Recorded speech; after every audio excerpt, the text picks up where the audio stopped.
once your life lays in danger? And could you possibly describe one or two of those stories?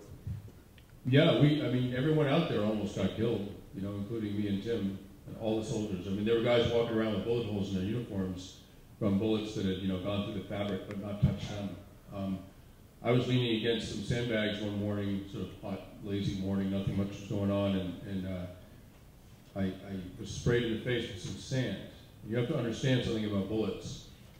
I mean, we were usually shot at from 300, 400, 500 yards. I never saw the enemy. I mean, I got shot at out there more times than I can possibly count.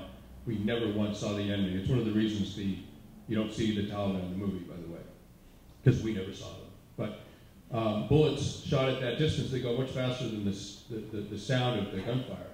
So bullets pass you long before you hear the shots, right? And when bullets pass you, they make a very subtle sound. It's kind of snapping sound. It's so subtle that you actually, the first thing that goes through your mind when you're getting shot at is, am I getting shot at? Like, is that, like, you're almost a little incredulous, right? And so, you know, a bullet, when it happened, I got sprayed with sand, and I was like, what the hell's that? And then I heard the gunfire, and then a 1 hour firefight kicked off. It was like the first round, the first burst of a 1 hour firefight. And it was a bullet that had hit a few inches from my head, you know? And that's, at 500 meters, what's the angle, what's the deviation that saved my life? Who knows? I could barely calculate that. I was, and everyone out there went through that, including Tim. I was in a Humvee that got blown up by an IED, by a roadside bomb. It blew up under the engine block instead of under the crew compartment, so we were okay. But it was a matter of a fraction of a second. Tim was on Operation Rock Avalanche. He broke his leg at night on the top of the Abuscar Mountain, Abuscar Ridge, and so as not to put anyone in danger, he walked all night on a broken leg. They couldn't carry him. They couldn't get a medevac in there. It was night, and there was a lot of fighting. Guys had already been killed, or guys were going to be killed, and he walked all night on a broken leg. That was just the reality out there. It was, you know, you talk about this sort of rustic aspect of warfare out there, and how sort of backwards it looks. Same thing for the filmmakers. You know, like we had to shoot that movie. We didn't have a crew. We didn't have a film crew, sound man or anything. Like we were the film crew, me and Tim, and often we were there by ourselves. And you know, we had to shoot this film with what we could carry on our back. That was it. And if it was too heavy to carry, we couldn't use it. Restrepo was a 2-hour walk up a very steep mountain, so we had to get, you know, bulletproof vest, helmet, all of our gear, batteries. And for a while, there was no electricity even up at Restrepo. We had to take a month's worth of batteries. And we walked all that stuff up there, and then on patrol, we had to carry it. I mean, it really was the most rudimentary filmmaking you can imagine. So it was, yeah, it was rough out there, and it was dangerous. And in the end of the day, you know, someone asked me, like, do you imagine you might ever be nominated for an Oscar for this when you guys started out? And I wasn't trying to be like flip or anything, but I said, you know, when we started out, the only thing we were really focused on was not getting killed. Like, that was very, very seriously our first order of business, and our highest desire was to make this movie and survive the making of it. Yeah. We'll open up to a couple of audience questions. Can we start with somebody in the back first? Well, I guess not in the back, but please, if you can stand up and project your voice. Sure, I'm Brian Babcock Lewis. I'm a captain in the U.S. Army. So likewise, I'd like to thank you. But the question I would have, Sebastian, you particularly mentioned that this was the first time you'd ever reported from within the military. What was it that surprised you most about your time with the military? I mean, I grew up in, is this podcasting? Yeah. I grew up in the wake of Vietnam. All right, I was born in 1962. I didn't know anyone who served in the military. And I really grew up under the shadow of that controversial war. And it's a very, very different army now. It's a very different military. And, you know, after 9/11, I mean, I don't know exactly what the demographics were in the 60s and the 70s, except anecdotally.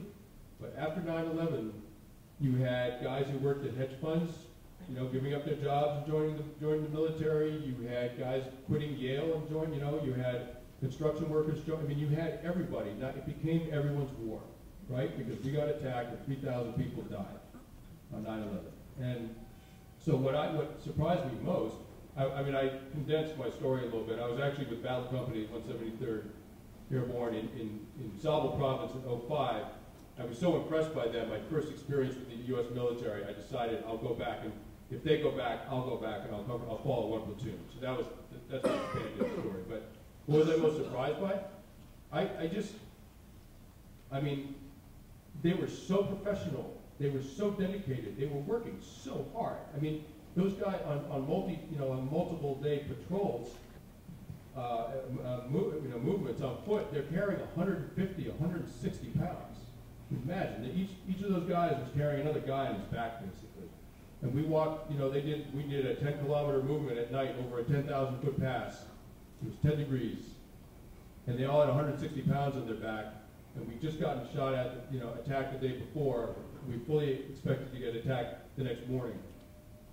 And they were doing it, these are young Americans basically doing this for Afghanistan. For all the blunders and all the mistakes made by the U.S. government and the military in Afghanistan, they were doing it for that country. And that, to me, was just a stunning thing to witness. I'd never seen anyone work that hard. They were working so hard, 10 degrees, they were all in T-shirts. That's how hard they were working climbing that pass. So I just did, I'm a civilian. I just had no idea that kind of thing was going on. And it just impressed the hell out of me. And it made me want to spend more time with them. Bill? That's really one of the most tragic things about war. I mean, not this particular war, but war period, is that I think most people get killed on patrols that didn't absolutely need to happen, defending, outposts or pieces of ground that were not absolutely essential. I mean, the Allies lost 30,000 men in Dunkirk. Complete debacle. I mean, we still won the war, but imagine being the mother of one of those guys, right? There's a Restrepo in every war. There's 100 Restrepos in every war. That's just what war is. That the generals don't have perfect knowledge. They're not clairvoyant. Most of them are pretty smart guys and doing the best they can, and they make mistakes.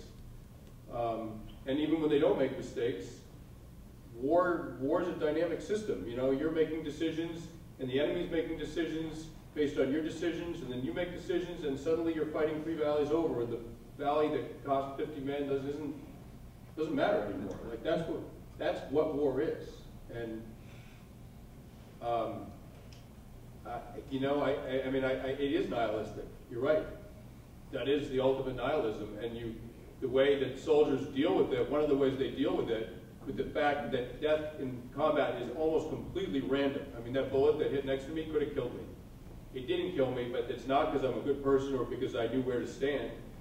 It just was random. There's nothing I could have done up till then in my life that would have protected me from that bullet, except the guy didn't aim right. When soldiers figure that out, that God's not going to protect them, and that being a good person isn't going to protect them. One soldier said, God, everyone who died in the Korengal when we were there, they were all, they just happened to be the best guys in the company. Every single one was like one of the best guys. And he couldn't figure it out. And eventually, you're faced with that, and you conclude that there is nothing to figure out. It just sucks.